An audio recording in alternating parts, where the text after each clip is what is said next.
कई बार आपने देखा होगा जब कोई झाड़ू से छिपकली को भगाते हैं तब उसकी पूंछ टूट जाती है और आपको यह लगता है कि झाड़ू मारने से छिपकली की पूंछ टूटी है।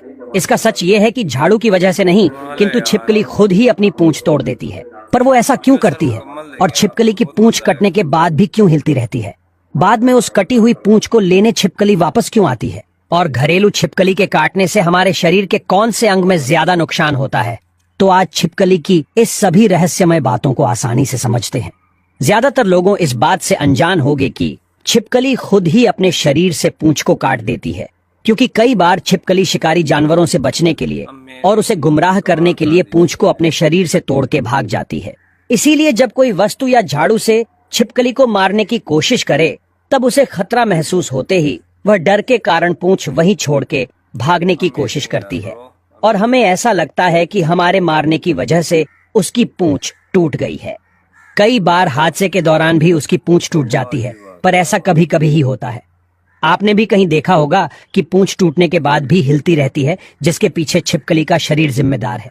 छिपकली के शरीर में क्रेनियल नर्व नाम की एक ग्रंथि होती है जो पूरे शरीर में सिग्नल्स ट्रांसमिट करने का काम करती है। जब पूंछ कटती है तब छिपकली के शरीर और दिमाग से क्रेनियल नर्व का कनेक्शन टूट जाता है, लेकिन कुछ समय तक पूंछ के अंदर के सिग्नल्स एक्टिव रहते हैं और इसी वजह से सिग्नल की गति के कारण पूंछ कुछ देर तक हिलती रहती है। ऐसी घटना कई बार इंसानों में भी देखने को मिलती है। कुछ केस में ऐसा देखा गया है कि हाथ की उंगली कटने के बाद भी कुछ क्षणों तक हिलती रहती है, जिसके पीछे भी वही सिग्नल्स जिम्मेदार है। क्या आपने कभी सोचा है कि अगर एक बार छिपकली की पूंछ टूट जाए तो दोबारा नए सिरे से उगती है या नहीं?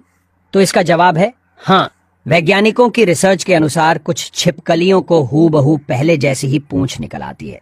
जब कुछ की पूंछ तो आ जाती है, लेकिन उसका ढांचा अस्त व्यस्त होता है जो सिर्फ कुछ सेल्स का बना होता है। कुछ रिसर्च में ऐसा भी पता लगा है कि छिपकलियां पानी बहुत ही कम पीती है। उसके शरीर को जरूरत का पानी खुराक से ही मिल जाता है। छिपकली को सूर्य प्रकाश की जरूरत होती है क्योंकि उसका खून ठंडी प्रकृति का होता है। इसी वजह से छिपकलियां बर्फीली जगहों से ज्यादा रेगिस्तान में ही देखने को मिलती है। दुनिया में 7,000 से भी ज्यादा प्रजातियों की छिपकलियां हैं, जिसमें 610 प्रजातियां तो भारत में ही देखने को मिल जाती है। अब सुनो इस बात का सत्य। कई लोग मानते हैं कि कटी हुई पूंछ को लेने छिपकली वापस क्यों आती है। दरअसल ये बिल्कुल मिथ्या बात है।